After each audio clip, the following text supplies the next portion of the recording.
Right? Line up. Look straight. Raise your right hand. Repeat after me. I state your name. I, Charles C. Williams, Do solemnly swear do solemnly swear that I will faithfully execute the duties that I will faithfully execute the duties of the Lampasas, Texas City Council of the Lampasas, Texas City Council, and will to the best of my ability and will to the best of my ability preserve, protect, and defend preserve, protect, and defend the Constitution and laws of the United States the Constitution and laws of the United States and of this state. and of this state. So help me God. So help me God. Thank you and congratulations. Thank you, Judge.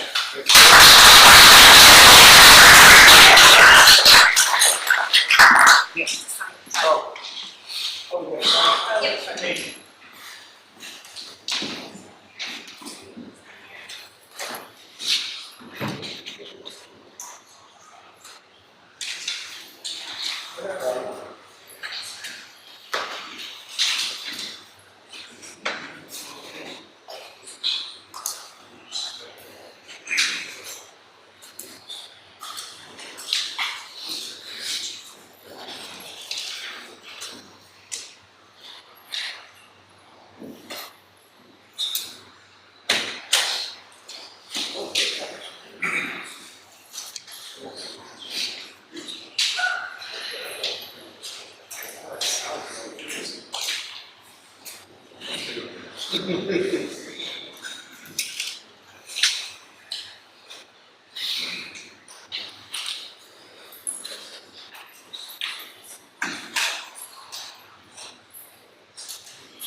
At this time, we'll move forward with the discussion and possible action concerning the appointment of our Mayor Pro Tem for the 2024-25 term. Need a nomination? I nominate Zach Morris. Second. Any discussion? All in favor? Aye. Congratulations.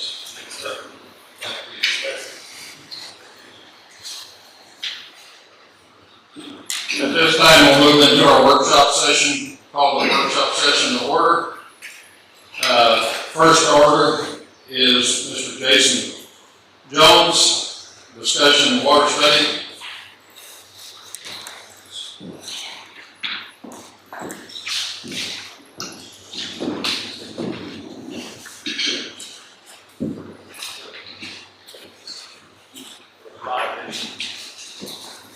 Thank you all, Mayor and Council.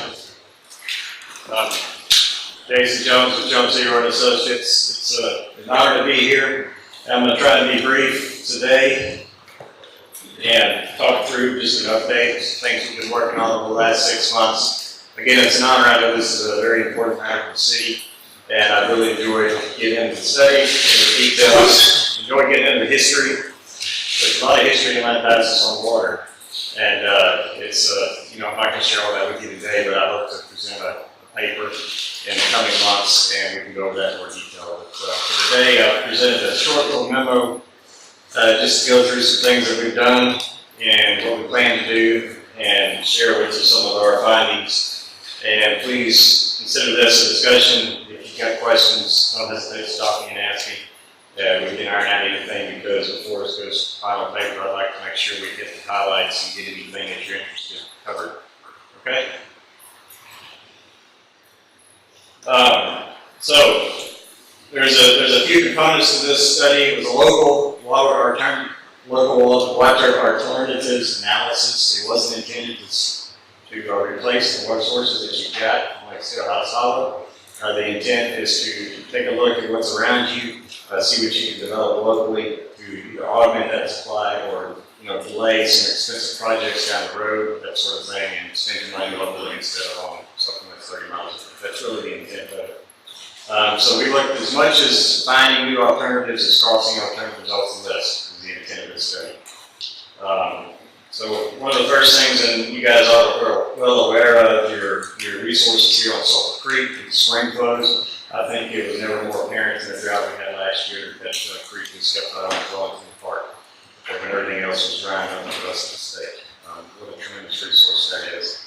And so one of the things we did, we took an opportunity last fall to get out there and take some flow measurements on the creek. So I really wanted to know what it was flowing at during those drought conditions. It's at least 3 to 4 million gallons per day going over those dams during those times. It's a little difficult to measure because it's such a low flow and you really don't have a very accurate flow measuring device. But we got a surveyor out there and the upper dam by Hancock Pool is actually an engineered structure that's designed to measure flow over a weir, broad crested weir is what it's called. So we're able to get the width and the water depth going over that structure and that's to make it flow 3 or 4 at least MGD. And I feel confident about that because at the time the golf course was pumping for irrigation. They were pumping about 1,200 gallons per minute out of that creek. And so we were able to get out there when they were pumping, and then we were able to get out there when they stopped pumping and measure the difference in water during those conditions with a known take out of the creek and kind of calibrate ourselves a little bit. And just as a reference point, the city is currently using around 3 MGD per day during its peak summer months to supply your current population. And along that lines, we also got some water quality sampling during those drought conditions. When the creek is not flowing from the watershed, it's flowing from the springs, which you've been to the golf course, you can see where it stops flowing upstream, kind of where my office is, there was no water flowing in the creek, versus downstream. Everything that would come out of the old water treatment plant intake and the proposed water treatment plant intake is off the spring flow. We wanted to get an analysis of that data, what the mineral level was, what the constituents were in the springs, if there's anything alarming there from a public health and safety standpoint.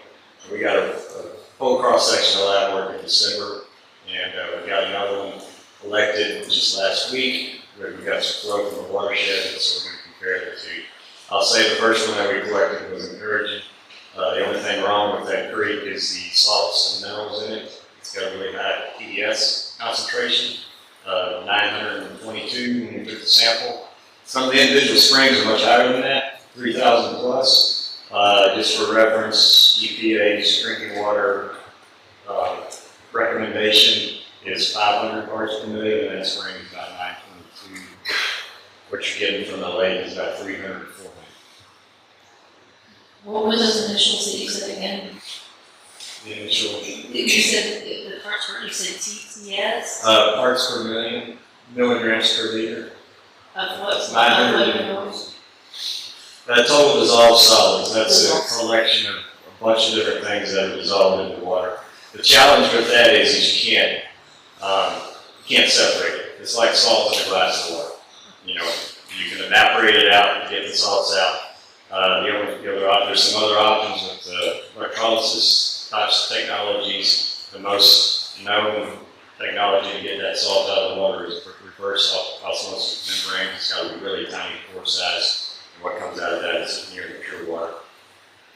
And that's no different than what you buy from underneath your kitchen sink, the old RO treatment. It's just, but it's very expensive to do on a large scale. And I think if anybody's got any history in Lampasas, you know what that water did to water heaters and pipes and everything else when the city was living off that supply decades ago. Another component of it, as I said, we're trying to identify what's out there and what we can't use. We did a groundwater resource evaluation by something called Wet Rock Groundwater Services. Excuse me, I'm having a hard time getting the word out. They wrapped that up like 2 or 3 months ago, and they've identified the local aquifers, gave us a really nice comprehensive report. If anybody's interested, I'll be glad to share it with you. We share it with the local groundwater conservation district as well, because I think it's a resource that they really didn't have good handle on it. The city, I think, is willing to share that information. I'll go into a little more detail about that. We've also taken a look at your surface water rights on paper, which is substantial. And we're getting into now the evaluation stages of what a well system, surface water treatment plant on the creek, and the wastewater reuse, what that kind of looks like. That's where we're at right now. And that's kind of where we're headed in the coming months. And at the end of the day, we'd like to make some firm recommendations on capacity and what you can handle locally, and what that's going to look like in terms of studies level cost. The value of that is what's that cost of water, what it costs per 1,000 gallons look like as compared to what you're paying for right now. And I think it's going to add some value to what you have now, actually. Because what you got now is really cost effective water. But I can go on to the page 2 of this document real quick.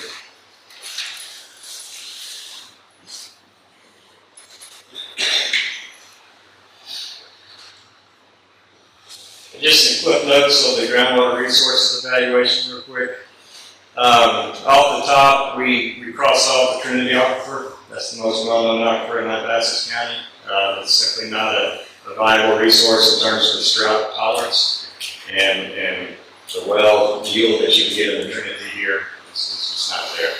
It's a resource for your domestic well, your livestock well, the windmill wells. It's not a public water supply. So that's crossed off.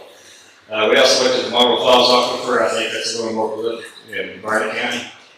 Here locally, that's not something that we recommend going after the same reasons as the drought persistence and things, just concerns there. The two that were left are the Ellenberger, St. Saba, and Hickory. They're a little deeper. In Lampasas, they've got a deeper zone and a little more expensive to develop, but you can get anywhere from 50 to 200. There's some wells in Barnett County that are 800 gallons a minute in the Ellenberger, St. Saba.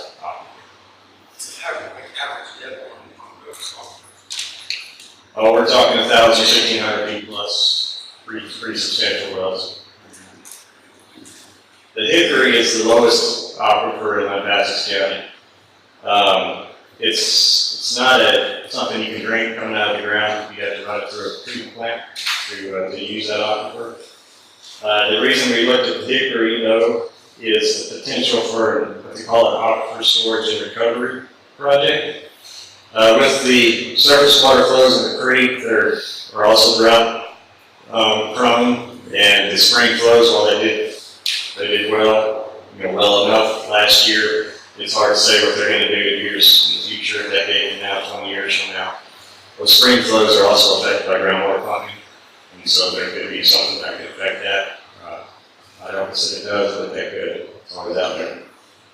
So in those conditions, the value of aquifer storage and recovery is you treat the water coming out of the creek in a regular year, and you can treat plentiful amount of water, more than you can send to your customers, and you simply inject that down into the aquifer in the deep zones. And you create a plume of drinking water down 2,000 feet below the ground.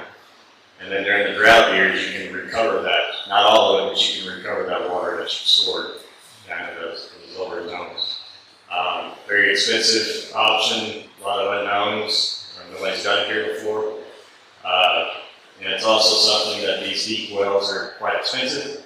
So we're talking about, I think the groundwater hydrologist estimated 100 to 350 gallons per minute. That's at most half an MGD per well. So let's just say you were to store 3 MGD of water down in this aquifer during times of plenty.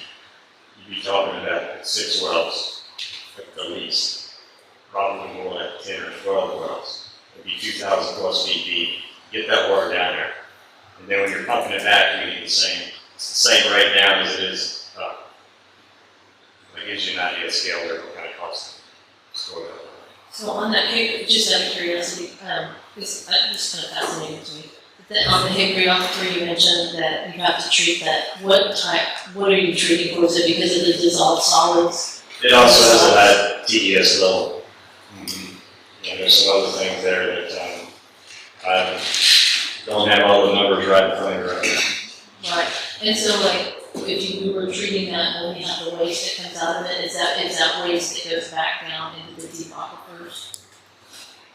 Your question, that's the next big topic that we're gonna talk about. No, that's not. It's not. So yeah, to get these salts out of the water, and you run them through the RO membrane process, it's about an 85% recovery. So if you put 1,000 gallons a minute through these RO membranes, you're gonna get about 150 gallons per minute as a concentrated brine waste stream. Right? And you gotta do something with that stuff. And the most cost-effective thing to do with it is to blend it back in with what I'm looking at now is your wastewater return flows coming out of the wastewater plant, because you've got the surface water coming in from Lake Schoolhouse Hollow at a pretty low TDS level. It gives you quite a bit of blending capacity for that brine water. But it's a very concentrated brine solution, so you've got it's about 5,500 parts per million coming off of these RO membranes. And so you think about that, you're blending, you've got 10 times or more of the strength of salts in your concentrate than you do the blend water. So if you're trying to blend 100 gallons a minute back down to something that you can release at a normal TDS, you're going to need 1,000 plus gallons a minute of blend water. So that's the challenge there. The positive that you've got in Lampasas is your wastewater treatment plant discharges into Sulphur Creek. Sulphur Creek has a very high background of total dissolved solids. That's why they call it Sulphur Creek, right? And so we've got some studies and we've got some sampling. Back in the 60s, they did a water quality flow study on Sulphur Creek, and it had a TDS of 1,200 parts per million during drought conditions in 63, where it entered the Lampasas River. And so that gives you a lot of capacity to put a lot of salts back in Sulphur Creek without violating surface water, standards for DCP. So that's a good thing. Some of those springs flowing in Sulphur Creek are 3,000 plus parts per million PDS. So that gives you an idea of your flow stream, like capabilities. We're not going to figure all this out today, but it's certainly, I think, the most cost-effective solution. The other option is to pipe it miles and miles away and try and get a permit somewhere for a deep well injection. We haven't looked at that here. I don't think that's going to be something you can do here, deep well injection. I think there's some options in the oil and gas industry in West Texas for that. That's expensive. The other option is to figure out exactly what your folks can tolerate in terms of TDS coming out of the water treatment plant. So if we're not trying to get that water down to 300 or 400 parts per million, let's say we can tolerate 600 parts per million in our drinking water, then that further reduces that waste stream. And a lot of communities in Texas are well above that 500 parts per million mark. They're used to drinking high TDS water in West Texas. It's just a matter of tolerance and potability, that sort of thing. And so we're trying to wrestle with these blending scenarios and trying to make some recommendations on that. That's a big part of what we're trying to do. That's always been an issue with Sulphur Creek. Is the salts in the water. So real quick, I want to hit on your surface water right. And it's about the fourth bullet point down here in this slide. Here it is right here, a little higher up, 19.4, there it is. So the good news is you've got a 1914 adjudicated surface water right, and the way the surface water rights in Texas work is the earlier the date, the more secure that water is during a drought year. If you had a 2000 adjudicated water right, you can't get any more.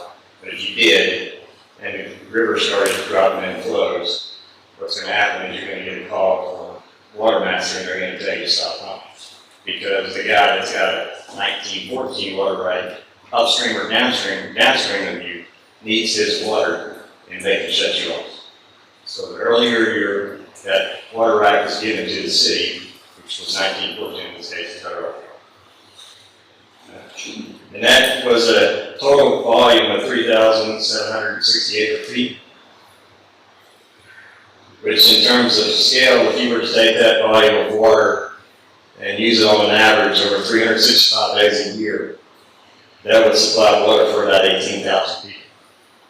And that's a pretty high water usage per capita, which is what you got right now. It's about 185 gallons per capita per day. The state average is probably more like 150. You got a high water use per capita because your industry, mainly engine motos, are really high water use for somebody living there. So that kind of elevation water use. And you've got a peak withdrawal rate from the creek of 7.56 MGD, which is substantial also, but you can't get that during drought years, but you can get it during the wet years. Usually the way people handle these run-of-the-river rights, is what we call them, is they'll build an off-channel storage somewhere. That's the way Lomita Water Supply Corporation or Courts does in Lomita. They've got the storage channel outside of Lomita with the water out on the river. And they can pump at a really high rate when the river's flowing and store it in that channel. And their water treatment plant is located on that storage outside of the river. And the value of that is you don't need the water right permit for that storage because you're using your water right in the river. That's often how these things are overcome.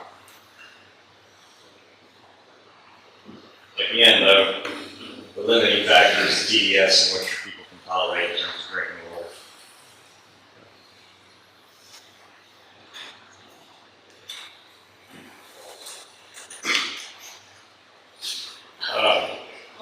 Just out of curiosity, what was the TDS back when we did pull from the creek for our drinking water before we went to Salt House? Do we have any idea what that is? I don't, the reference points I had was that 1963 study. It was 1,200 parts per million where it entered the Lampasas River pretty far downstream. I think the golf course keeps pretty good records because it affects their grass. I haven't gotten hold of those yet. I'd like to. The data point we had was 922 in December of this past year. I'm assuming it's around 1,000. Probably whatever the time point is. Right now it's going to be quite a bit lower because of the rainwater in the creek. So it's also another challenge and a way to manage this deal is if you were to build a surface water plant, install the reverse osmosis membranes that you can remove the salts whenever you need to, right? If you've got your surface water flowing in from next door house hollow and the creek's flowing and your salts are lower, well then you're going to produce a much less waste stream because you can blend that water and you just don't have the salts to begin with. But everything's got to be designed for the worst case condition, which in my opinion was last year.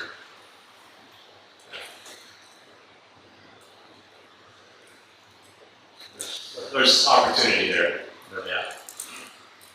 Let me stick to the groundwater real quick. I think the Ellenberg Saba is an opportunity to develop some supplemental groundwater supply. I wouldn't rely on it 365 days a year for your municipal demands, but I think it's an opportunity to rely on it maybe when the creek's not flowing or the water's in ball fields, during drought kind of thing, but it's seasonal use or intermittent use, so you can let those wells rest. I think it would be a little more reliable. And we're going to estimate about 150 to 200 gallons a minute per well if we were to do that, which would be enough to water a football field.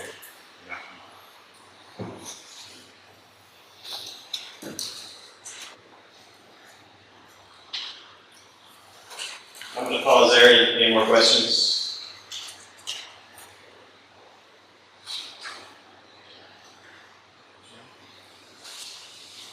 Okay.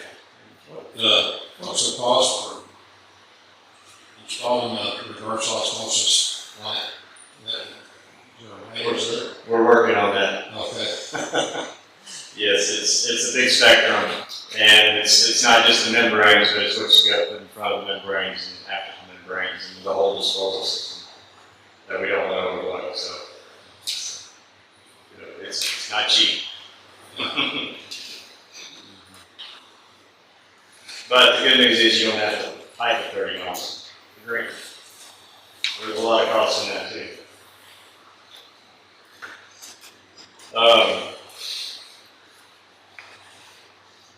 Some of the things that I'm going to recommend is on the third page of our deal. I thought it'd be worth mentioning. And it's a consideration to take a holistic approach to your water supplies here in Lampasas, and also an acknowledgement of the value of what you got right now. And what we're looking at here, and what the city is doing a pretty good job of our work, is making sure you know what's going on with their neighbors, potential water supply in Central Texas, and paying attention to the maintenance considerations of that infrastructure that's decade old. And you know, it needs to be there for another decade or two or three or four. You guys are going to have to depend on that road in the future. I think this was also worth saying that the Brazos G Regional State Water Planning process, while in years past it was kind of ho-hum, Brazos River Authority is changing the way it's managing its lake systems. And what that means is they're taking a systems approach. And you guys are well aware that water being pipeline rates that are solid and Lake Georgetown. So those types of things are going on, and knowing what's going on and how that's going to affect future water levels are important to the city.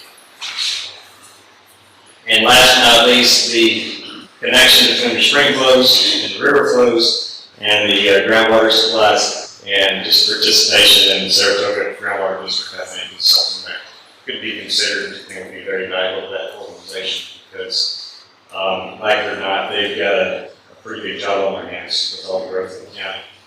And the worst thing that can happen is when they drill a well that's not permitted, springs dry. You know, I think the city's involvement in that would be paramount.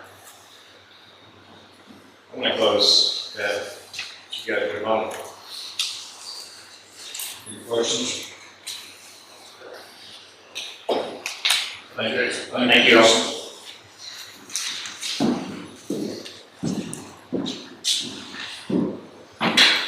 Number 3, discussion regarding Chamber of Commerce biannual report. Good evening, Mayor and Council. Ms. Unger and I have gone through and vetted her biannual report. There were 2 items that we did are unique to this time. We had the solar eclipse workshop that we placed in the seminar line item, as well as we also had 1 day of a part-time seasonal employee that's outside the realm. So that was for October 1st, but other than that, everything checked out. And we have vetted all the numbers. So she's answering any questions you may have. Thank you, Council, for having me this evening. I will do this in general session, but I do want to give a couple of reports for the Visitor Center after in the general session. If you have any questions for me now, I can answer those. I have one question on the internet. Are we compared with Nextlink as far as AT&T and Nextlink, as far as if I get something to do with mobile? Yeah, so they are partners of ours, and I have been in touch with them as far as switching everything over. It's going to be a phone and internet combo that I need. So what I'm doing is I've got a tech that's going to come out and give me a quote on that, and that's actually happening right now. Okay. Yeah. Thank you.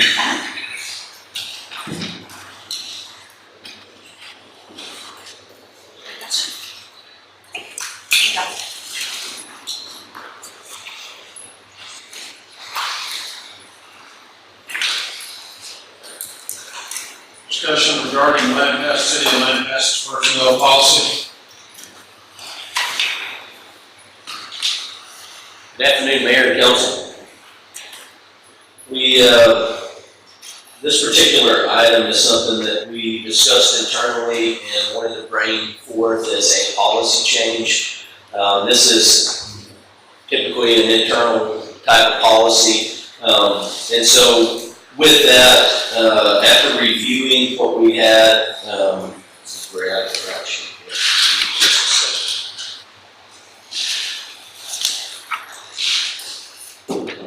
So, at a high level, our goal is we want to make sure a sick pool, just to give you some background on what a sick pool is, it's staff can donate time into that. So if there's some sort of catastrophic illness, you've got some sort of terminal illness or some sort of severe injury or disease, should you run out of time, your own time, the policy was set up for that to hopefully pick up and allow for staff to get paid sick leave past what they've got built up. The policy, and I'll talk in terms of prior to what we're proposing here, the policy was structured in a way that was fairly restrictive. Now, there was a committee, as called out in the policy, there was a committee set up. The initial appointment, and this actually became policy in 2011, the initial appointment was via council. So council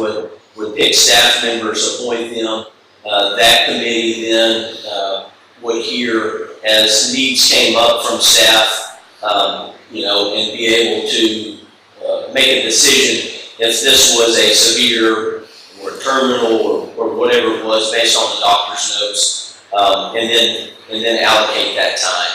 Initially, the way it was set up, it was 160 hours that you had to expend of your own time, that's vacation and sick, before you were even eligible for the sick pool leave.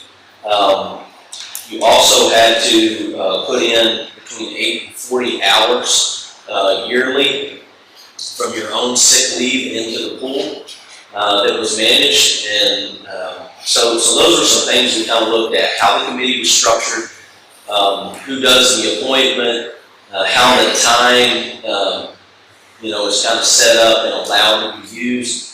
And so looking back through the policy, it's been used, and we have, I guess, over 2,000 hours approximately in the sick pool now. While COVID was going on, it was being used, but since COVID, one, we don't have a committee in place that we would like to get in place to help make those determinations. We also have staff members that are at a point where they could possibly use that time if a committee said, yes, this is one of those events that you can use time. So going back and looking at how we can improve this to be more usable to staff and also be very fair from a standpoint of the committee. It's your peers that are on the committee. The committee will rotate now. Proposed is what I'm talking about now is the committee would rotate yearly. Instead of having an initial appointment by city council, it would be appointed yearly by the city manager. And it would be no more than 2 staff members from any department could be on there. It'd be a total of 5 members, including or excluding. It'd be an our HR coordinator that would also sit on there. So that would be the 6th individual. But I think too, you draw a lot of I think thought in the process when you have your peers, and it's not. What we're talking about is not just director level. We're talking staff at any level can be on the committee and needs to be on the committee, how it's structured to kind of allow the process, I think, to work like it should. So the appeals process prior was that the committee made a decision and you felt like they didn't allow you based on whatever your condition was to use that time. You basically would come right back to the same committee and ask for an appeal. And so proposing to change that so it would, after it goes to the committee, if it needs to be appealed, like a lot of our other policy, it would then go to the city manager for the final appeal. And then also one of the other big changes is a lot of these folks that we work with put in a lot of time. And that's why there's 2,000 hours in there. People were really generous with their time. I think everybody here works like a family, and so we want to help others around us. And so, what we were looking at is it's currently structured that 8 to 40 hours you can donate yearly. Basically makes you a member and eligible to use the sick pool should you need it. And maybe, looking at kind of how we're proposing this, a lot of folks are donating 40 hours a year. And so one of the proposed changes was if you've ever donated to the sick leave pool, most people do it year in, year out, but if you've ever donated time, you'd be a member going forward once you donated time. So those are kind of in a nutshell. I'd be glad to entertain any questions, but that kind of the overview is a couple things: changing the committee and allowing the committee to be appointed by the city manager once a year. Changing the time frame of use, so from not having to wait 160 hours, it would be 80 hours. So if you expended all your time after 80 hours, then you'd be eligible for the sick pool. So changing some of those, the appeals process, as I mentioned. But it's really, the goal is we want to make sure that the sick pool is there for folks that really need it, and let a committee make that decision. I'll stand for any questions. Questions? What's typically, how many hours do employees get per school year? Well, I mean, technically, when you first start, it's based on your years. You get 2 weeks.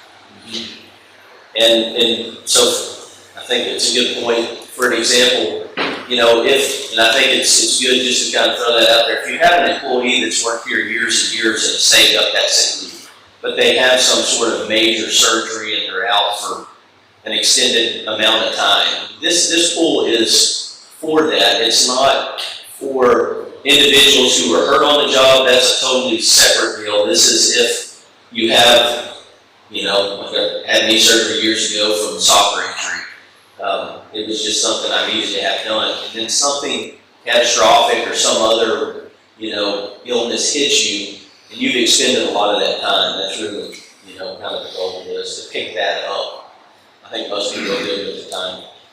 Ryan, in the current sick leave requirements, it's very restrictive on who can use it and how it can be used. Is that correct? Right. Yeah. And so what you're proposing is kind of opening up a little bit so that people that do have, for example, a knee injury and they can't work. Right.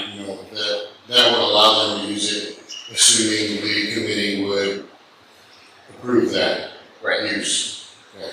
Yeah, that's correct. Make it more usable. It would make it more usable because I think it was initially structured. If you look back, and I think there was an individual at the city at the time that was terminal, and so it was initially kind of structured for that, and so it's other than COVID having been used, I don't believe too many times, so it does kind of open it up for the committee to make that decision on what's severe.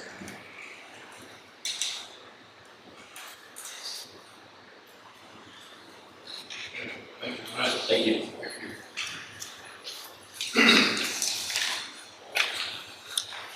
Discussion regarding additional baseball fields at 580 Sports Complex. Mayor, Council, I have this extra item again.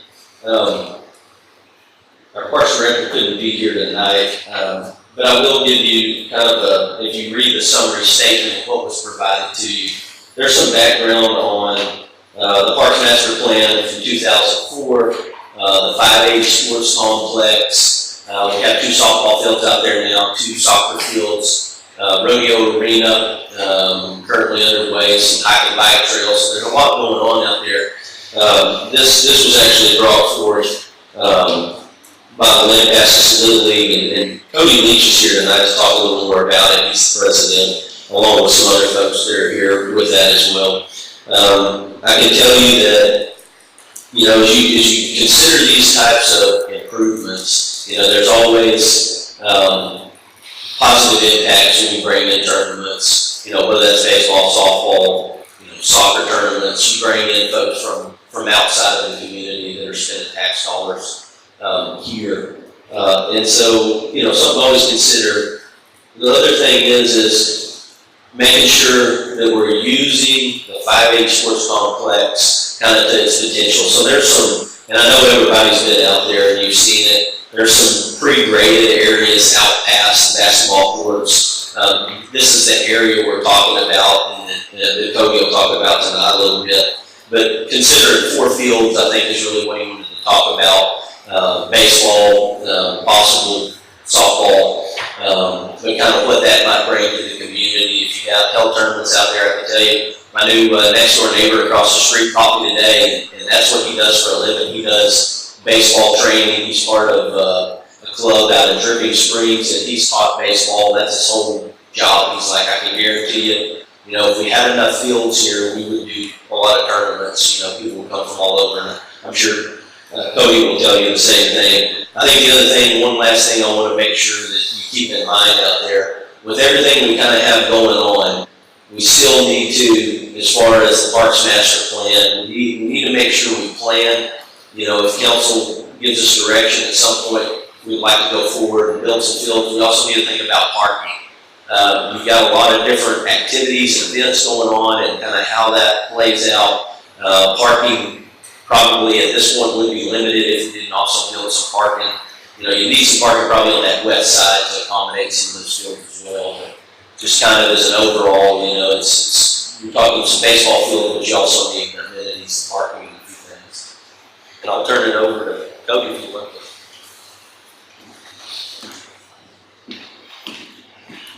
Mr. Mayor, Council, thank y'all for letting me be here. What we're basing this off of is a lot of called small town tournaments. There was a study done a few years back in Illinois that they estimate every team that you bring into a tournament brings in $1,000 to your economy.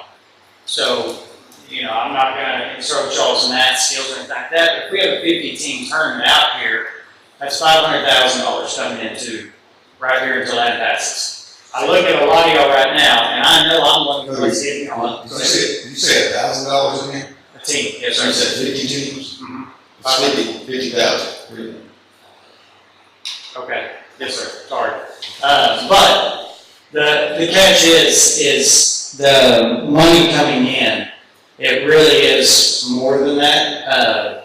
They've shown where it is $500,000, I'm sorry, my math is wrong there. You've got 12 players per team, on average. You've got family, average size is about 4. They're staying in the hotels, they're coming to the restaurants, all of that. But we're talking little kids as well, so grandparents come, 2 sets of grandparents. During our opening day, we had approximately 5,000 people come through the complex right down here that were locals. That's 37 teams, just for our league.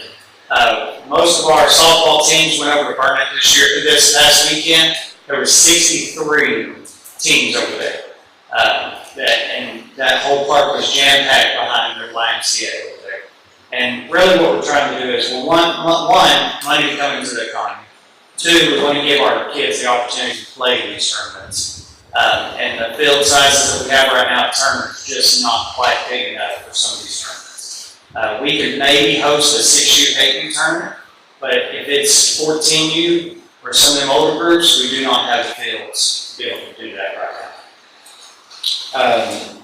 I believe y'all have got this paper, but just in Gatesville alone, this school year, we can show you the small town tournaments, what they have signed up for there, how many teams, the gate revenue, and the way the gate revenue works is they charge for the people coming into the tournament. Half of that goes to the tournament director, half of that goes to the city. So it's also going to hopefully rejuvenate some of this maintenance costs and stuff like that on these fields by running these tournaments. Our next thing on that is the concession stand. Someone's got to run it. I know a lot of y'all are business owners and stuff like that, and y'all know every single organization gives y'all up for sponsorships. So what we're trying to do is hopefully partner with the band boosters, partner with the quarterback club or whoever it is for them to be able to fundraise while running these concession stands on the weekends as well. To really get that money coming in from an outside entity instead of just right here locally, as it has been primarily. Any questions on the fields or anything like that? I have a question, Cody. Yes, Looking over the Turner fields, I know those have been there forever, since I was even a kid, I played on the Turner field. Would it be better money-wise to use that money to build the new floor, or try to renovate that, instead of the floor, new fields out here? What's y'all's opinion on you best utilizing the money? Yes, sir. Just because I have been on the baseball board for 6 years now, I know the problems that are at Turner. To get those up to specs anyhow, you're gonna have to put new chain link fence out there. There is space for one more field out there, but again, it's gonna be a total complete construction. So in my opinion, the new is better, just because that has been there for long as I've lived in this town. So it's not in great shape right now. You know, you still, if you host tournaments out there, we need bigger bathrooms, more parking. So really, it's a double-edged sword. It could go either way. You also have drainage issues at turn. Yes, sir. Everything that comes off leaks goes to the field called Campbell. We end up having to drag it, fill dirt in every time it rains. Same, everything that comes off HEB's field goes right to Turner. And same thing with the softball field right there at Turner. We're having to do maintenance every time it rains. Didn't we put about 54 or 56,000 into helping with the drainage issue last year over in Turner, or return? I don't know about the drainage, I know we redid the infields. That's what we voted on here, was for that. Zach, I think it was the influence, this year. So if you're talking about tournament use, then there's not the capacity over there, there's just one more field, so it would need to be out of 580 though? Yes, sir. The new fields would also be able to help us with the league itself as well. I can give you the numbers. This year, we had 407 kids sign up right here. Over 200, or right at 200 games were played between Turner and using very little out of 580 because those are adult fields. You put a 6U out there, they're going to run for miles to try to get that ball. Let's be honest. So our league itself had 245. 45 of those games were played either in Burnett, San Sab, or Coldwater. So we're bringing outside teams in as well for the league to try to grow our league. We have 37 teams here, and they probably brought in another 15 or 20 combined out of those 3 other towns. So when you have a tournament now, how many teams would you bring in? As it sits right now? As in just using Turner, we would have to use, like I said, just for the smaller age groups. Small town tournaments probably could bring anywhere from 20 to 40 out there. As it sits right now? Yes, sir. And then if we have the other fields, you bring in another 20 teams? At least. Is there any way to look at the times of some of these tournaments where you brought 20 or so teams in and see what the revenue or what sales revenues were in town during that time?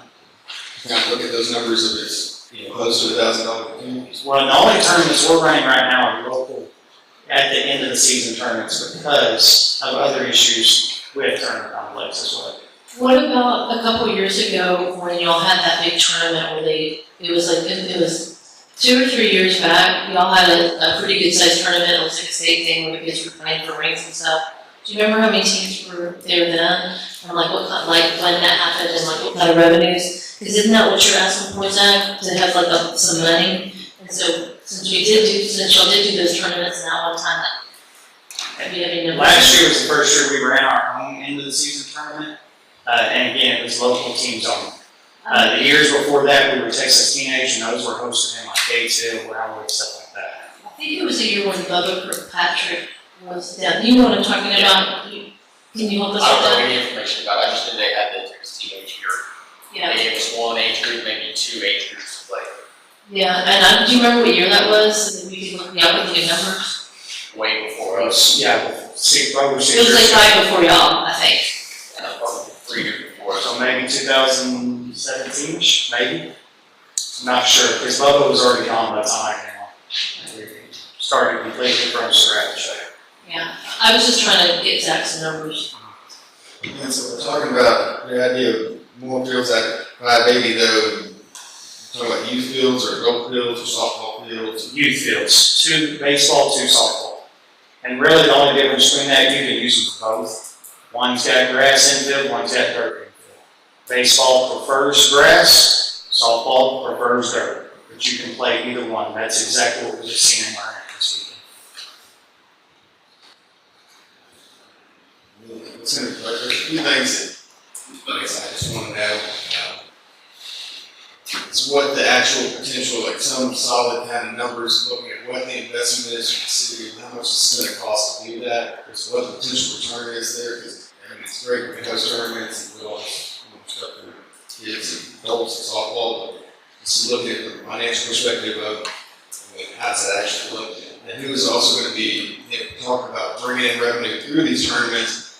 Would y'all's association be handling that, or would that fall on the city for coordination? I mean, how's that gonna be handled? So the smaller town particular tournaments, that has a grade. He comes in and he does majority of it.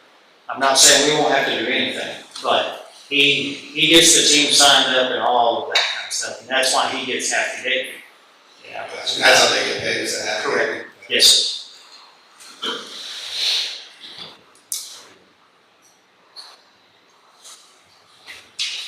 Any other questions? Thank you, Cody.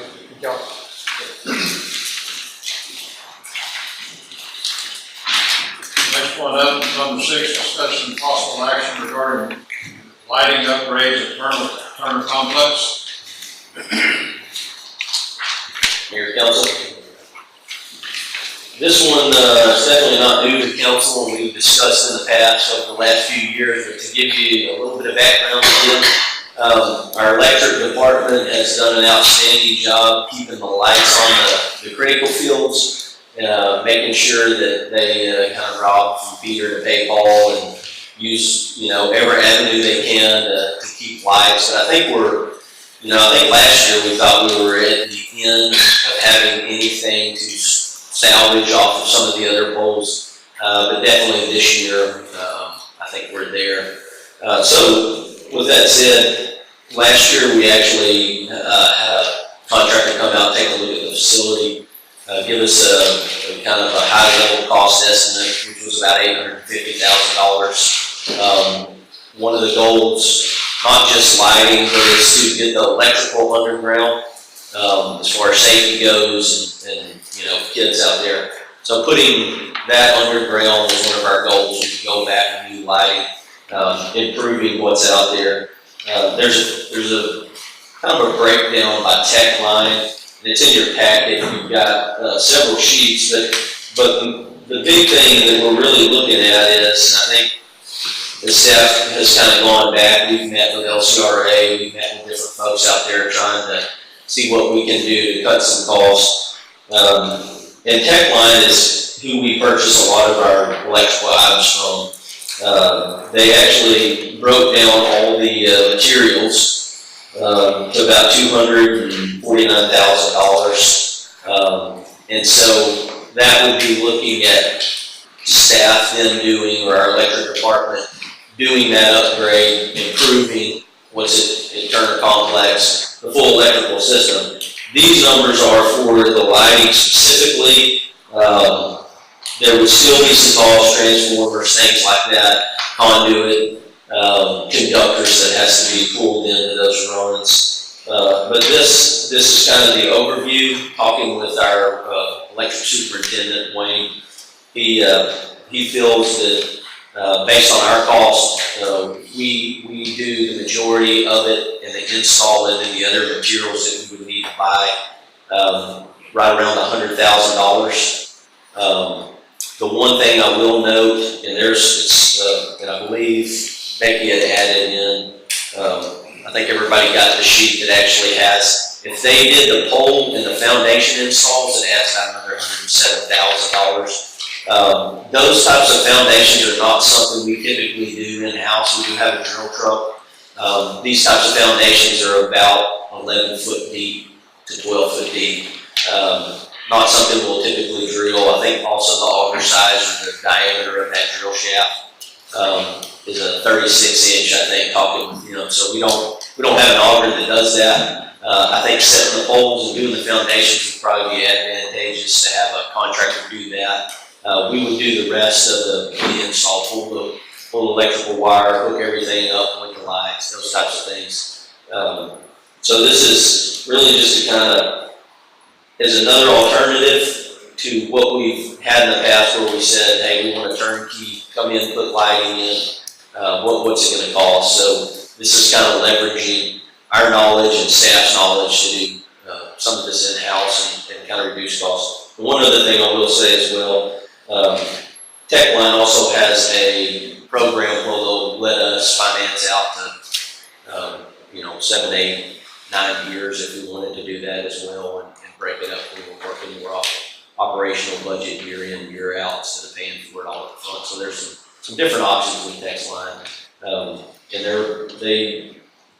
they're more of a kind of buy board, I would say, because they have some, pre-procurement through LCRA and some other sources, so, could go to TechLine, but I'll stand for any questions. I had a question about my first question is about the standard visor versus the extended visor options and the difference in prices, because we did say that we would do the dark skies friendly lights. Or is there a difference on those with dark skies? There usually is a little bit of difference, on those cut-off types of fixtures where it cuts off like the extended visors. And the extended- Usually a little bit, but I don't know that. But we would do the extended visors because we did that proclamation, right? We're asking for those. Yeah, I think anytime we do any lighting, our goal is to try to cut out the light pollution that throws it up in the sky. I think anytime we do anything. And then I guess my second question is, we were just talking about whether we're gonna do new fields at 580, where Turner will become practice. So if we end up spending money at 580, would this be the time that we would wanna put lights just for practice fields? I think the fields would still be used. I don't know that for a fact. I think they would still be used, not just for practice at Turner, because there wouldn't be enough fields at 580 if you built out fields over there to handle, I don't think, a whole league. I think the lights would probably still be needed, just due to that fact that there would still be, I'm thinking, more games played over there. I misunderstood the comment that Turner, if we did fields at 580, that Turner would become practice. Didn't y'all say that?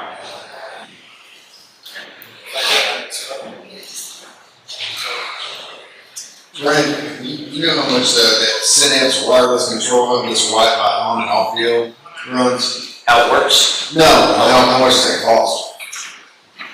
Don't know if that's broken down in here specifically. Let me see.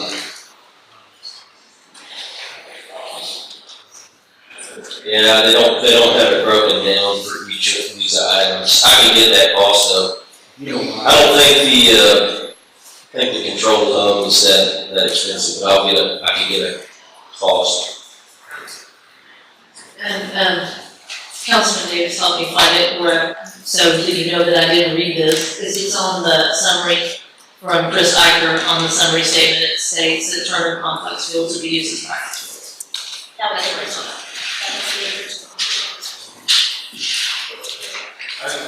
That's why I was asking Cody here, because I'm just wondering if that money would best be utilized to add the new fields, still use what we have at Turner for secondary practice, and then improve what we have out there at 580. That's my question. Our plan was to use both, for games, practices, whatever. If you had either or, which would you prefer? New, Yeah. 582.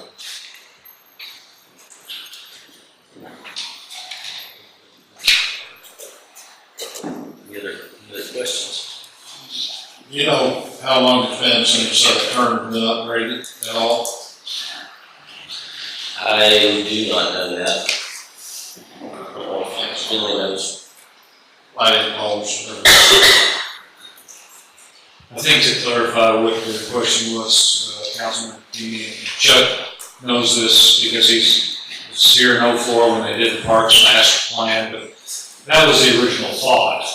But the practicality is I don't believe you'll give up Turner Field as a place for both practice and playing services. I think you'll still need both Turner and then whatever ancillary fields that you may wish to develop in the future.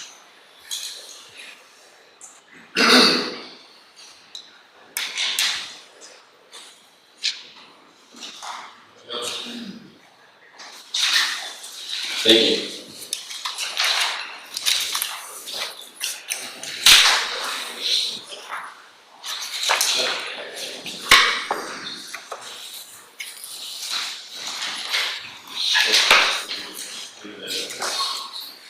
Item number 7, discussion regarding fiscal year 2025 budget.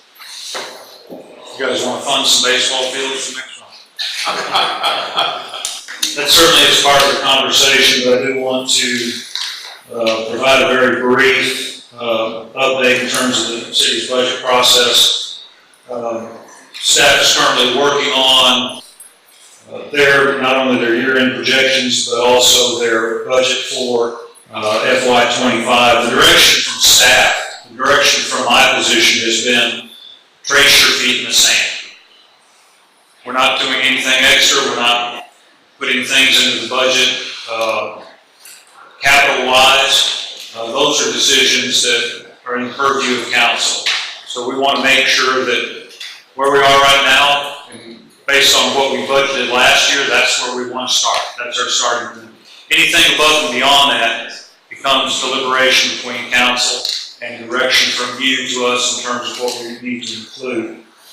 The CIP process is wrapping up. Certainly, they will generate other items for you to consider, whether that be lighting at Turner Field or water, sewer, street extensions, etc.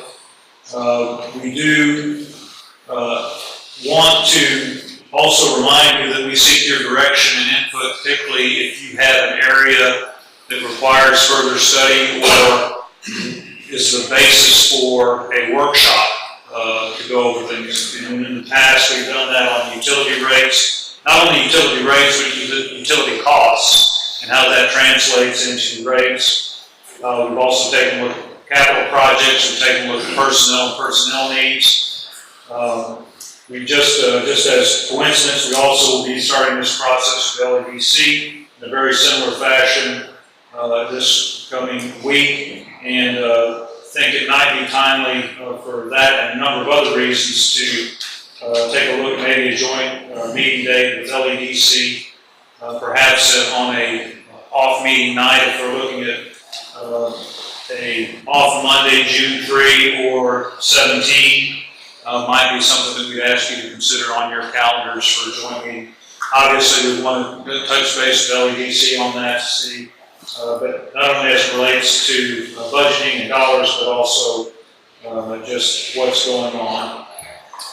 I certainly look forward to your direction now or at future meetings. We will likely have budget on, as those of you that have been on here for a while know, we typically have an agenda item for budget in between now and the time we all vote on it, just about every meeting. But we're happy to try to explain anything else, and certainly would be appreciative of any input you can provide at this point. Is it possible to schedule a workshop about something like this? Yes. And in regards to baseball or field? Capital improvements. Yes. And also the CIP committee, tentatively they will, I think it's more than tentative, but we are planning on being here June 10th to present the report. We'll have one more meeting between now and your next meeting, or the June 10th meeting, and then we'll package up the report and be able to present that to you at that meeting in June. So we certainly can set up a separate meeting just on CIP report, other capital projects. So. I'm pretty interested in being more water dependent for sure. I'd like to take a little deeper look into this baseball field and lighting it through. I think that would be my point of view too, is water would be one of the big issues to keep our eye on. Don't want to go through what we went through last year.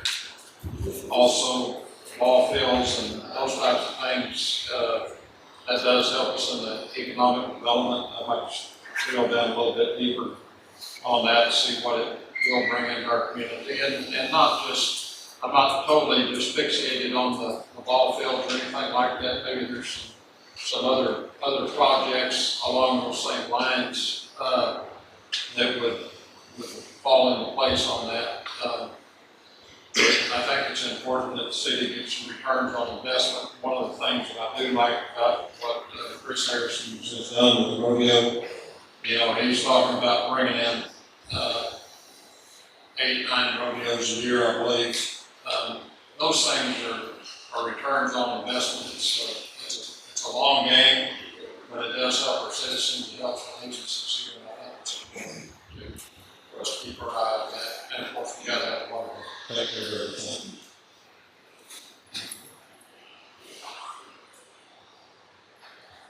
Thank you.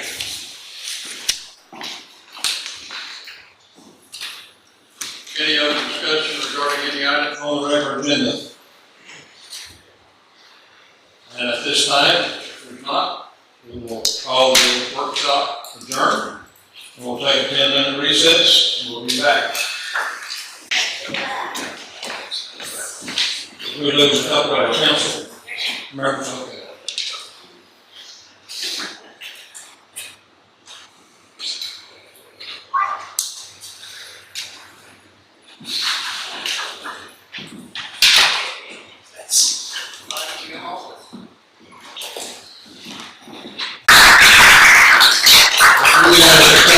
Please. I'll get a picture. Right in that front.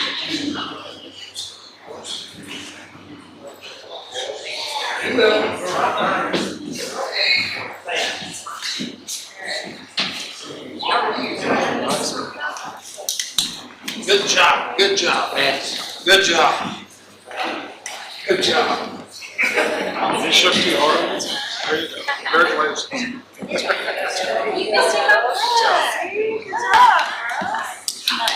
There you go. I know. We're gonna take it out of time. I think we're gonna short.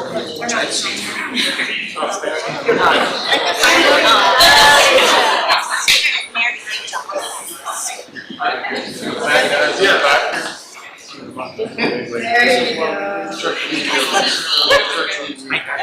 There you go.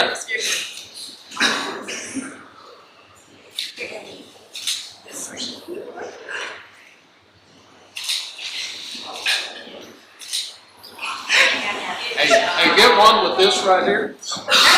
Hey, John, we're good. Come here. Here, hold it. Got it? Good job.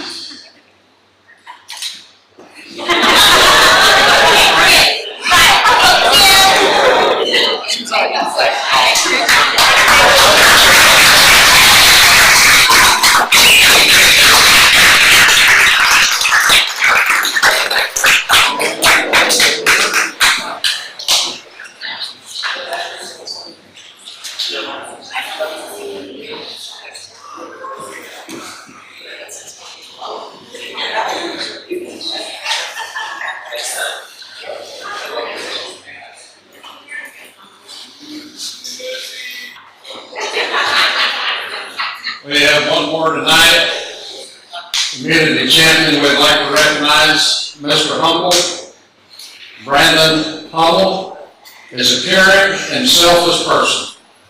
He is a hard-working family man that goes above and beyond to help others.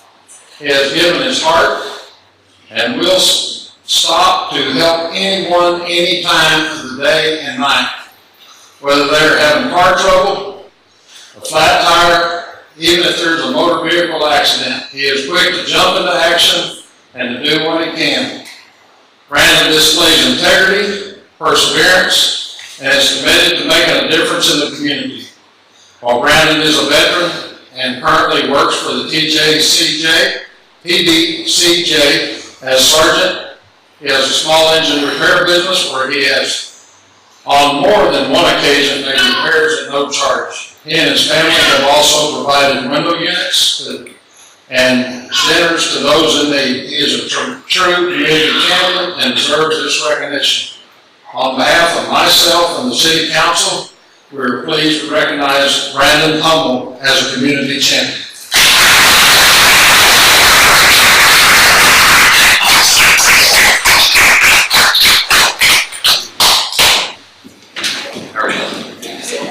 Congratulations.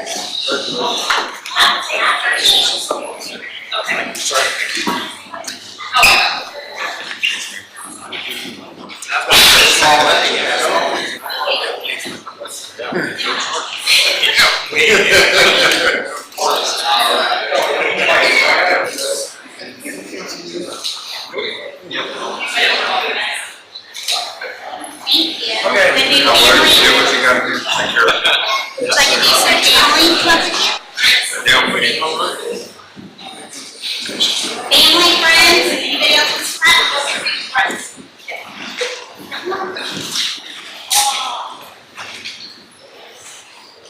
Come on, bud.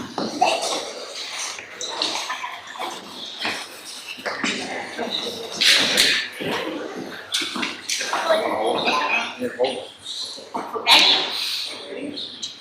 Big smiles. Cheese. Good job. Thank you.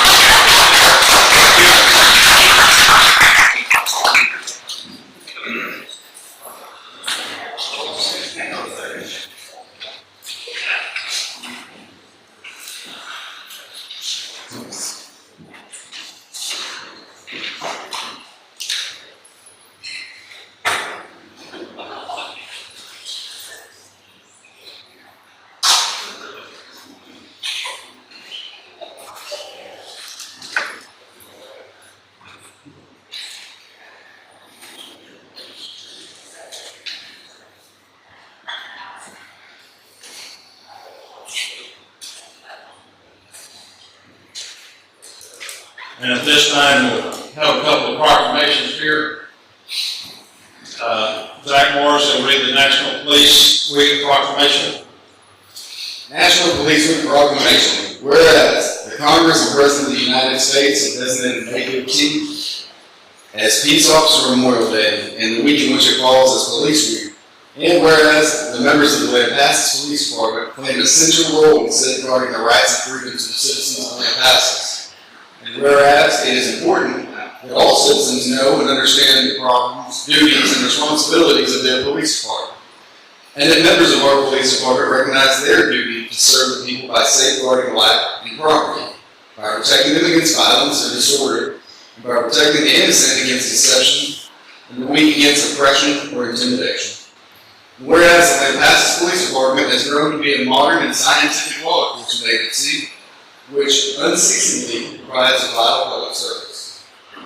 Now, therefore, be it resolved that he, Mayor Herb Pierce, call upon all citizens to observe the week of May 12th through 18th, 2024 as National Police Week by commemorating and thanking our police officers, past and present, who by their faithful and loyal devotion to their responsibilities have rendered a dedicated service to their communities, and in doing so have established for themselves an inviolable and enduring reputation for preserving the rights and security of all citizens. Further wish to extend appreciation to Chief Jody Cummings and the Lampasas Police Department for the vital services they perform and their exemplary dedication to our community. The witness thereof, he has signed hereunto his set hand on the 13th day of May, 2024.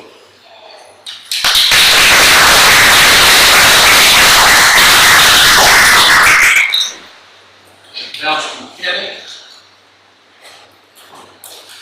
Celebrating National Public Works Week, May 19th through 25th, 2004. Whereas public works services provided in our community are an integral part of our citizens' everyday lives, and whereas the support of and understanding an informed public is vital to the efficient operation of public works system and programs including water, sewer, streets, public buildings, wastewater disposal, to provide these essential services to our citizens. And whereas the health, safety, and comfort of the community greatly depends on these facilities and services. And whereas the quality and effectiveness of these facilities, as well as their planning, design, and construction, is vitally dependent upon the efforts and skills of the public works officials.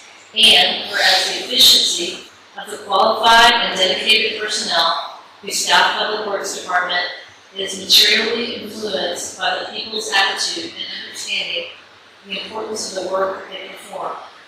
Now, therefore, Herb Pierce, Mayor of the City of Lampasas, do hereby proclaim the week of May 19th to 25th, 2024 as National Public Works Week.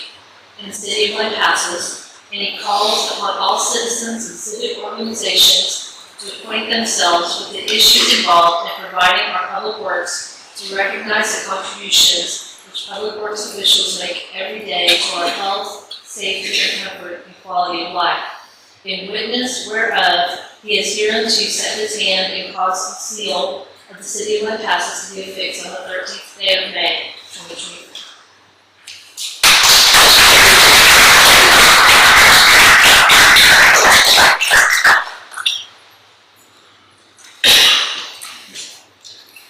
This time, I'd like to recognize our April 2024 service recognition. Kyle Harrison for 5 years of service. John Gantlett for 15 years. Michael White, 15 years.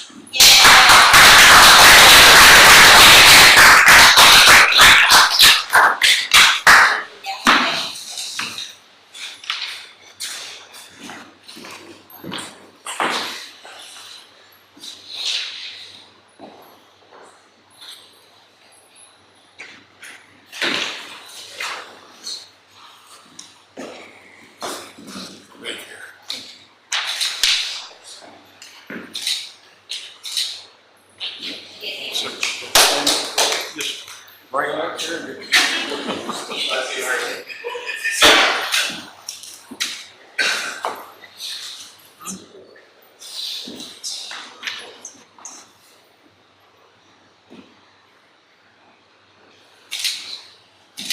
Thank you. Congratulations.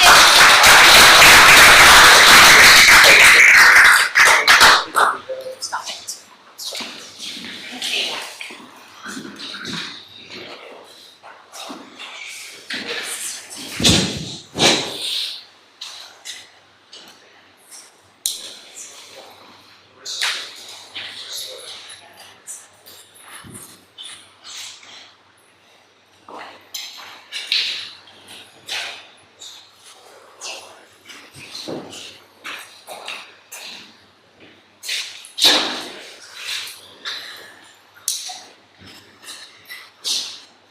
I'm sorry.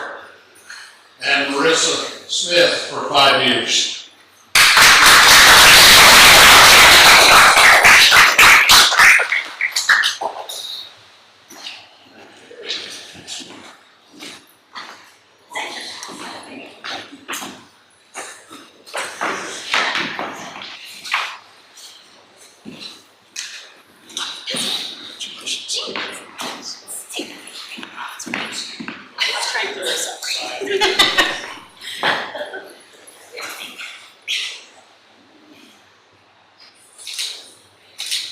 Thank you. Congratulations. That's weird. Bring it up here. We're good. Your turn.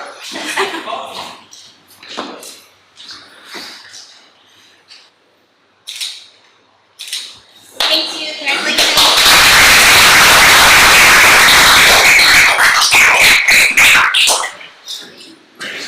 Go ahead, Rodney's coming. Yeah, Rodney.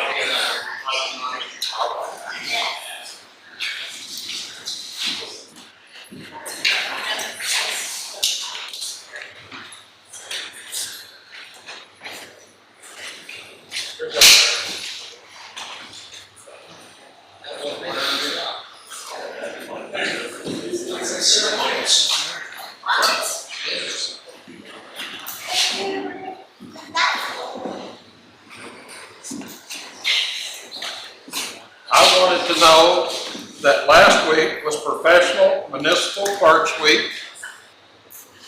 And on behalf of staff and the city council, we wanted to call Becky up and provide a token of our love Thank you. and appreciation. Thank you. Very much appreciated. Thank you.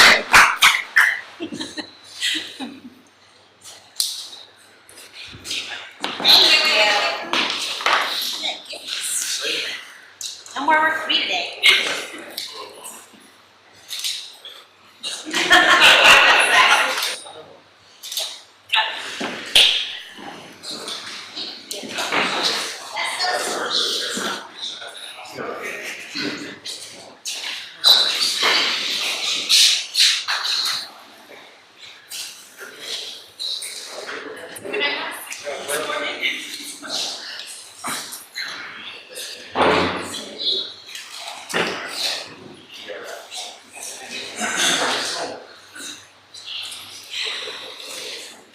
All right, we'll move to our public hearing, citizens comment. Any citizen who desires to address the city council on a matter not included on the agenda may do so at this time.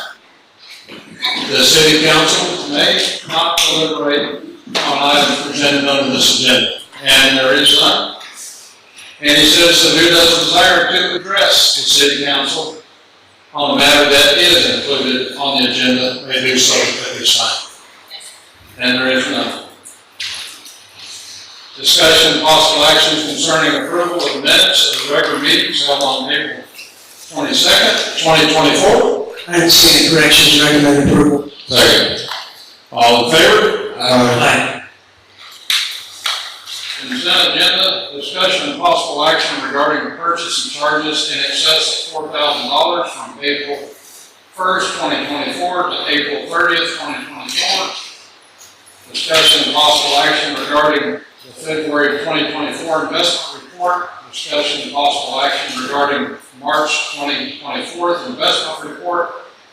Discussion and possible action to approve the second reading of an ordinance correcting the verbiage in ordinance 920 adopted by the city council in December 2000 to abandon a portion of West Avenue 8 between block 1, lot 9 and 10, and block 2, lot 4 and 5 in Fairview Addition. Make a motion to approve the consent agenda. Second. All in favor? Aye.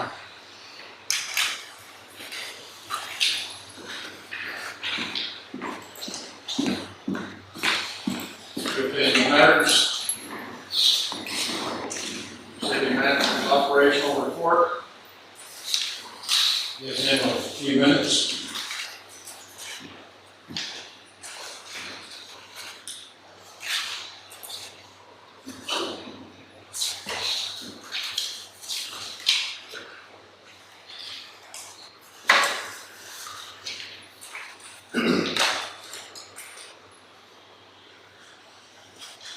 You know, while we're waiting on Finley to come back, I had one thing that I got this week that I thought would be worthy of sharing. It was a note from a participant in the solar eclipse. And I'll just read it here real quick. It says, "Dear City Council of Lampasas and the citizens of Lampasas, thank you for the kindness and effort you extended for the solar eclipse. I truly appreciated it. I viewed the eclipse in the pavilion area, and it was very comforting with the amenities the city provided. I have had a wonderful time before and after the event, discovering Lampasas. Everyone I met was so kind, and it was lovely. Thank you, Paul Matson." And I believe he was from Colorado is where this came from. And at this time, we'll have our city manager, routine matters report.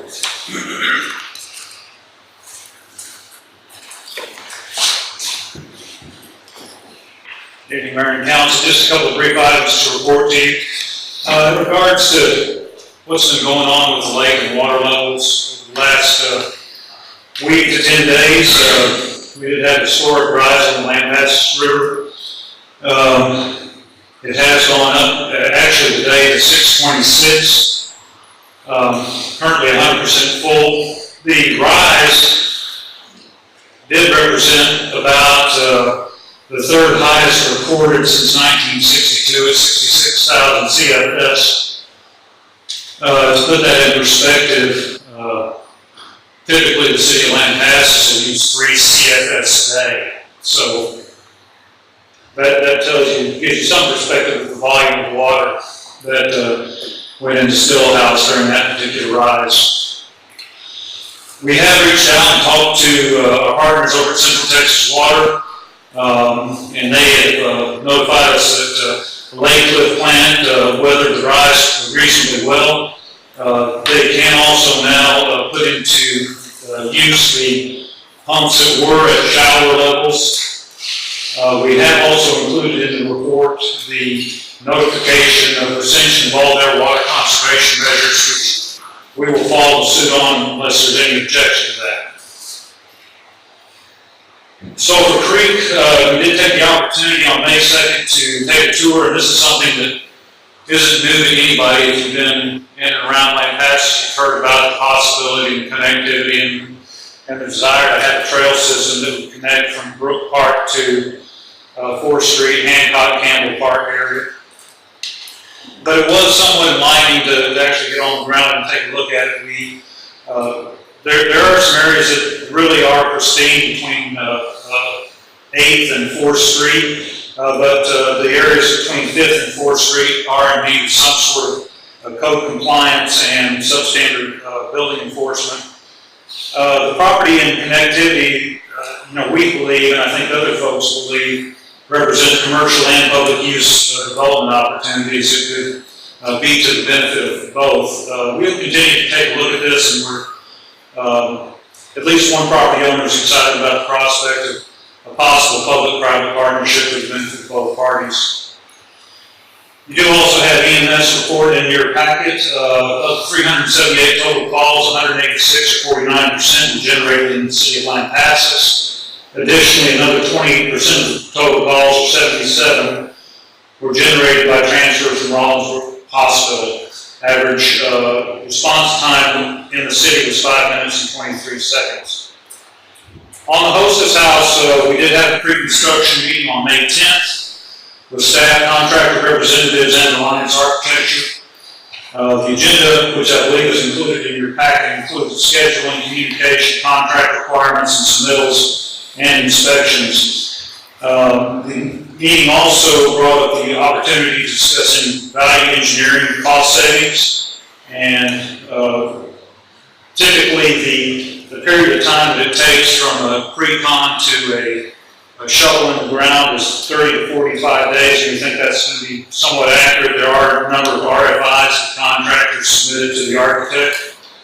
All of the insurance bonding have been submitted, and they have been verified by staff. They're looking at probably beginning construction on or about July 1. WCID, regular meeting of the WCID was held on May 9th. The primary purpose of that group and the topics for that agenda are considered around the operating and maintenance expense of flood control dams. And I believe we've also included the map. I think you've probably seen this map a number of times over your time on the dais. But in addition to O&M, we also discussed the possibility of supplementing the application for upgrade to site number 6 to a high hazard status. This is something that did not have the funding when the previous application was submitted. There have been new requirements that we'll have to upgrade the previous application for it to be considered, but WCID is hopeful. The board also took a look at the dams on April 15th, and it's something I think that would be valuable for council at some point to go and at least see a few of those dams. You can see the Nash Dam from 580. There's something you can see from the road, but particularly to get on top of the dam and to see the height of them compared to the amount of water they hold is pretty impressive. They're pretty impressive structures. And that's something we can schedule with council at your convenience, maybe either during or after budget sometime, maybe in the fall when it's a little bit cooler. CIP, as we talked about during the budget item, they looked at their last 2 planning schedules for the report, major maintenance, fleet replacement. We will spend some time at our next meeting to review highlights of the report, as well as providing the committee the opportunity to get input on projects of emphasis. We always try to carve out at least a paragraph that addresses those projects that seem to garner a lot of discussion or that kind of rose to the top in terms of concern of the CIP committee. And we will plan to present the report to council on June 10th. I'd be happy to answer any questions. Thank you. Thank you, Ben. Going to new business discussion, consider this selection of winner of the photo contest entry. Mayor and City Council, there were 4 photos submitted for the month of April.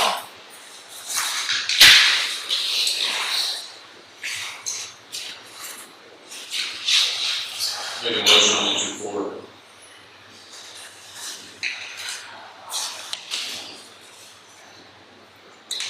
Do I have a second? I second that.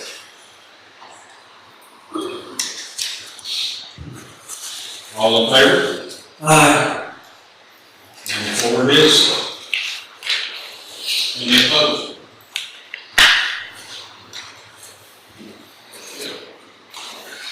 Doug still has an opposition? Yes. One opposed. One opposed. Entry 4 still wins.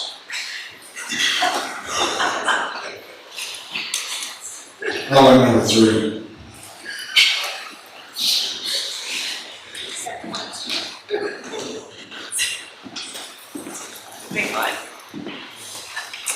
Seven point two, discussion and acceptance of the Lampasas County Chamber of Commerce and Visitor Center biannual report. Mayor and Council, this item was discussed during workshop, and Ms. Thunder does have some other items to present. One thing that I do want to bring to your attention is we do motion to accept and approve that the number in the motion language is incorrect. It's the motion, that the number that is in the actual summary is the actual dollar amount. So it's 26,753.36, page 155.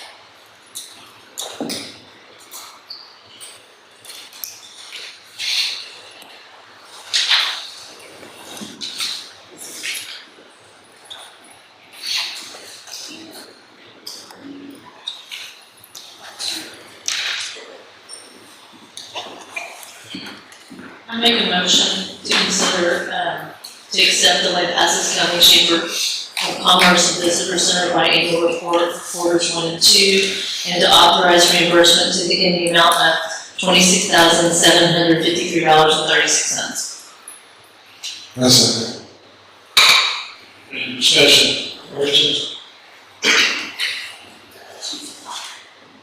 Can you go ahead and talk to us a little bit? Yeah, I just kind of wanted to give a little update because I only come twice a year in regards to the visitor center. So I just wanted to let everybody know that the new visitor guides are in and we'll start distributing those regionally to the surrounding communities. And that's something that promotes Lampasas, but then also talks about some feature stories and things to bring visitors into town.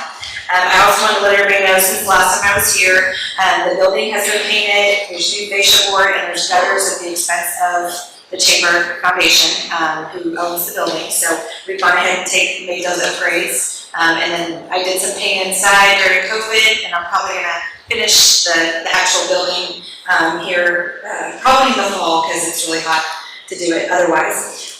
We've been conducting more business meetings at the Chamber, and we continue to remain in partnership with a variety of organizations, which actually lends to different seminars and business roundtables that we will be continuing. We started those during the eclipse, but our hope is to continue those on a monthly basis with some of the commerce businesses in town.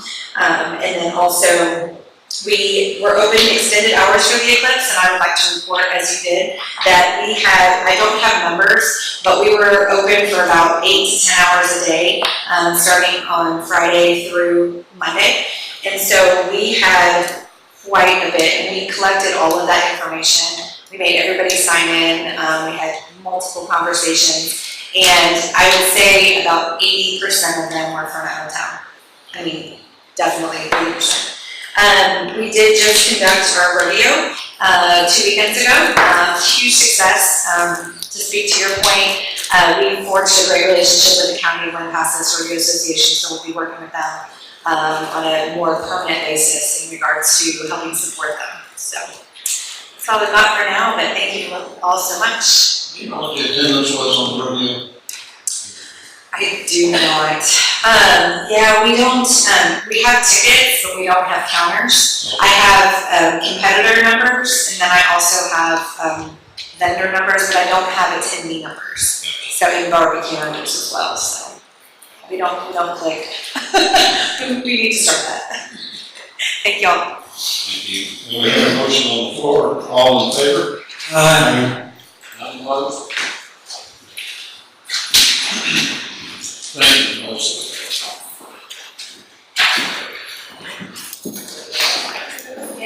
Seven point three. Discussion and consider a resolution of the city council to support Spring Road Festival to be held July the 8th through the 14th, 2024. Mayor and Council, Ms. Johnson is here to go over the information with you. You do have a resolution in your packet. If you'd like to read off that for support from the city for Springham. Good evening, Mayor and Council. I am here for a couple things, but first is the resolution that just shows your support of the week-long festival that we have annually, the Spring Home Festival. It will be July 8th through the 14th this year. So the resolution is in your packet. Move to approve the resolution expressing support for the annual Spring Road Festival, establishing a time schedule and authorizing the city to schedule. Second. Any discussion, questions? All in favor? Aye. 7.4, discussion and possible action regarding hot fund request by Spring Hope Committee and the amount not to exceed $7,500 for the annual Spring Hope Festival, July the 8th through the 14th, 2024. First, I would like to thank you all for your continued support. The city is a huge supporter in various ways, not just the funding, but allowing us to utilize the parks, the staff, the PD, the parks staff that helps with everything throughout the week. We wouldn't be able to do it with all of you, so we really appreciate the continued support. So I wanted to acknowledge that first. We also, Spring Ho is very much about giving back to the community, so we give donations to organizations, clubs. We allow them to set up and work parts of the events where we will then supply a donation to their group. We also utilize all local businesses for our advertising, and that's what we're asking for tonight is the funding for the advertising and promotion of the festival. Having worked through hot funds before, I understand what the intent is for that, and so we are really trying to draw in people from outside of Lampasas, have them utilize our hotels, Airbnbs, stay in Lampasas, stay for the week, come enjoy the festival, enjoy our town, enjoy the events that we have. It's a very high level that I put together the marketing plan so far, so we're kind of waiting to see what we would be approved for, and mainly, most of it will be online, social media, trying to reach that target demographic for our Saturday night concert. We will do some radio stations, Waco and Austin area ticket giveaways. We also have some print advertising as well, just of the festival itself for the Hill Country area, so that people outside of our community and surrounding neighboring communities know what all events we'll have this year. The events, for the most part, have remained the same, aside from Thursday night, we're adding a Tejano concert at Putters and Gutters. It will be, if you saw the concert last year, Ken Foe is an opener for our Friday night band, and he's coming back to play Tejano at Putters following the dance contest on Thursday. And then Saturday, we've added a skateboard competition at the skate park from 4 to 8 in the afternoon. So we're really excited to add those. It's diversity of events. I think it will reach a lot more people. So we're thrilled for that. The other thing I wanted to add is, if approved for funding, we would love to have you listed as a sponsor and give you those. I got the logo already from Becky, so I would like to highlight the city and all the support that you give us. We have a banner made, we'll have a brochure, we'll make sure that the city is recognized for the support of the festival. I think that's all I had. So we're asking in the amount of $7,500 for hot funds. I wish I had gotten here before the baseball group, but that's okay. But we're real thrilled about this festival this year. We're doing the TV sitcom Cheers as a spinoff of that, so we're always glad you came. The Grand Marshal this year is Dr. Neil Level. We have Friday night is Little Texas with John Bowman opening. Saturday night, we have Treaty Oak Revival with Tristan Marquez, and then if you know Ken and Lou Wigington, their grandson is going to be playing as well. So We're excited to have those concerts. I think we're already receiving emails, which since I've been on the committee, we've never had people reach out and email asking for tickets this early. So I think the excitement is starting to build, and we're really looking forward to June and putting all of our efforts into promoting it and making it a big, successful week. I move to approve hot funds and not to exceed $7,500 to assist with the funding and the marketing and advertising in support of Spring Hub Festival during the week of July 8th through July 14th, 2024. I have one more request. If you can turn the AC down as low as possible starting in June for the city, then that would really help us out in July. Okay. Do you have any control over that? I'll second that and I have a question. If I'm reading this right, this is the same amount that has been requested in the past 2 years. Yes, we requested $7,500 last year, and we did use that. Thank you. Thank you. We appreciate you.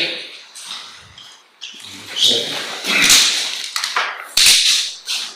All in favor? No opposed.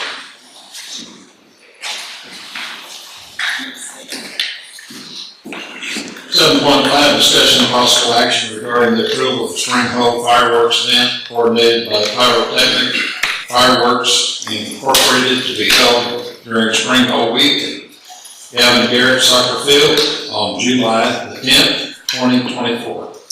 Good evening, Mayor and Council. This is the same company that we've used the last 6 years for the Pyrotechnic Fireworks Incorporated. This has been vetted through the fire department, the fire marshal, and the deputy chief and chief officer reviews the paperwork that's been attached. We have licenses, we have the site plan, we have everything identified as we have in the past. So we're ready to move forward. We did get your payment for the permit today as well. If you have any specific questions for the fire marshal, he is here. Other than that, we're just ready to move forward.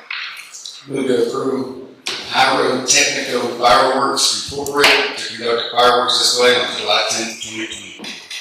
Second. All in favor? Thank you very much. 7.6, discussion and possible action regarding replacement and construction of a storage building by Cooper Springs Nature Park Board of the Cooper Springs Nature Park located at 101 Hackberry. Mayor and Council, typically we would not bring you a storage building for your review and consideration, but tonight we wanted Mr. Harry to come and talk to you about the good things he's doing over at Cooper Spring, and he will discuss the donation and what it's going to be for the material and the placement of the storage building at Cooper Spring Nature Park.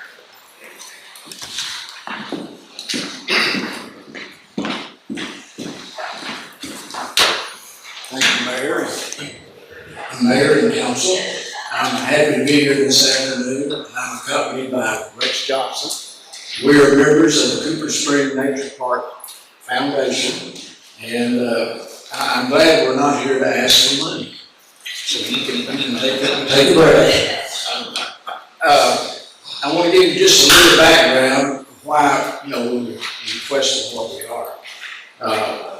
I assume most of you are fairly familiar with Cooper Spring Nature Park, but most of the work in that park is done by volunteers. And when large limbs fall across the trails, or trash collects in the creeks, or non-native invasive plants try to choke out the things we're promoting to attract birds and butterflies, when desirable flowering plants fade out, we replant them. At times, the things that we planted get too thick and they need to be thinned so it doesn't crowd out the other things we're trying to promote. The water gaps constantly need checking and repair after any rainfall event. The flower beds at the entrance, of course, need continual care and weeding and things like that. The trails need weeding and maintenance from time to time. The mowed trails need mowing, especially when it rains. Invasive woody plants need treatment. Road deer need to be removed so they don't eat the flowers. The entry fences and art need painting from time to time. Tall plant litter at the end of the year needs to be mowed so that when spring comes, you can see the flowers and the new growth. So the point is that, to this point, a few volunteers have been able to do that. And I think the park, to me, is a beautiful place. In fact, I called Marilyn today, another board member, on my way to the meeting this afternoon, and she reminded me, she said, be sure and smile. And I thought, okay, it's been kind of a hard day, so I'll stop by the park, and that'll put me in my happy place. So I think it works. So as a board, we're redoubling our efforts to make the park sustainable. Since it does require a lot of work, we'll never reach a point where we can say the work is done, we can relax and enjoy the park. I mean, it's more like a garden than a pasture. It requires constant manipulation to be at its peak. So that's the reason that we have planned a storage building. You know, typically when we think of storage building, we think of something that's hauled in, you know, from one of these multiple places in the county that sells storage buildings. But to be consistent with the other work we've done in the park, this will be a site-built building. It will be 12 by 14. It will be more built on the construction will be similar to a commercial building rather than a portable storage building. It'll be built on a slab with curbs and beams. It will have a hardy board exterior. It will have 2x4 wall construction with insulation and inside OSB sheathing. It will have a flat, basically a monoplane roof, 2x6 construction with 5.5-inch insulation, OSB decking with Mueller sheet metal to match the red metal on the entry building, and then it will be, you know, painted to match the entry as best we can. So, you know, the goal is to make it long-lived, to have utility, and to be aesthetically pleasing, to be something that, you know, won't be an eyesore. We kind of hesitated to put anything there. One of our objectives is to have as little infrastructure in the park as possible to leave it a nature park. So there's no distractions. But the time has come. I feel like if we're going to attract more volunteers, which we need, Rex and I are getting a little older. We just can't do all that anymore. We're going to have to make it easier. And this will be a 12 by 14 building. We'll have 2 3-foot doors, metal doors, insulated metal doors, to accommodate a riding lawnmower, a cart. If you see the Josephs down there after the creeks come down and they've got garbage bags and carpet and things that they're dragging out of those creeks, you would appreciate the fact that a cart and a lawnmower to pull it would really help them in their efforts. So that's what we're driving at, is to have the tools and the supplies that are typically needed to do the work that has to be done on an ongoing basis in that park. If it's handy for volunteers so that all they have to do is come and do what they volunteered for without gathering up hose and rakes and whatever else is required for the job, I think we'll have a better job, an easier job of attracting volunteers. So what we're here for this afternoon is to ask for approval to construct that permanent building inside the park. I didn't say where it would be located. As you go into the entry to the park, it would be to your left, and it would be approximately at the end of the new sidewalk, where the big 4 by 20-foot sign is there. It'd be basically at the end of it, so that it doesn't obstruct the view into the park at the entry, and yet it would be readily accessible for volunteers. So the building will cost approximately $11,000 out of pocket. That doesn't include a lot of other costs that are being donated. That would be the out-of-pocket expense for the building. So what we're asking for is approval to move forward on that project. I make a motion to acknowledge and accept proposed work done by the foundation and construction of the new storage building at the Cooper Spring Nature Park. I'll second. That makes me smile. Yeah, I had one question on Claire. if somebody wanted to make a donation to the park, how would they do that? Actually, that has been made much easier. I think if you will go to, our Facebook page, I think there's a place there where you can make a donation. I believe Lorna Bernard is on our board and she's our tech person, and I believe that's been accomplished. And, Rex and I both can accept checks, Neil Little can accept checks.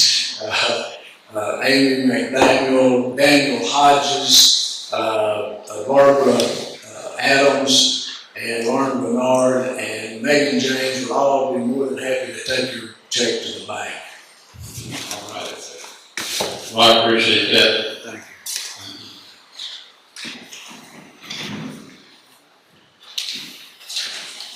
All in favor? Aye. None opposed. Thank you.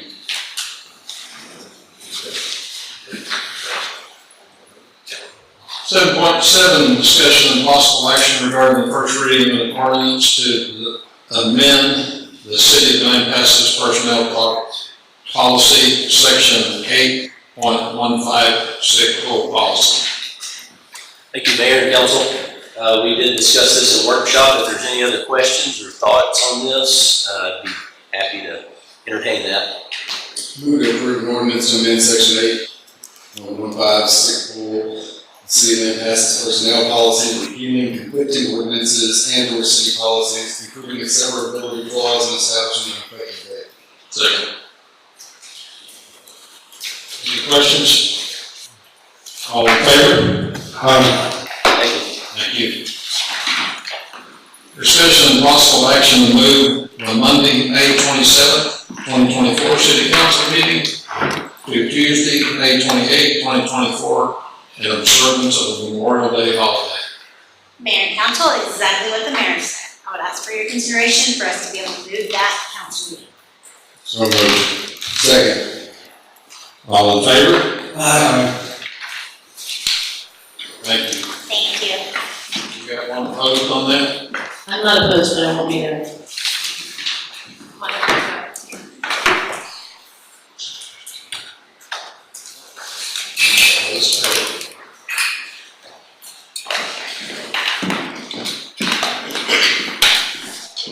At this time, we'll move in to the executive session. City Council will meet in the executive session to deliberate an employment evaluation and reassignment duties of the city secretary and other personnel managers allowed by Texas Government Code, Chapter 551. At this time, you need a motion to adjourn regular session. Move to adjourn regular session and go into closed executive session. Second. All in favor? No action coming out of executive session. Need a motion? I don't need a motion to adjourn. All in favor? Any opposed?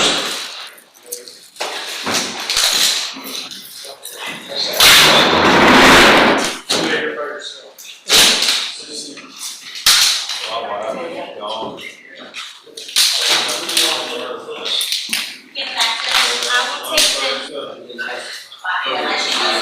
But you don't get that, get your own thoughts.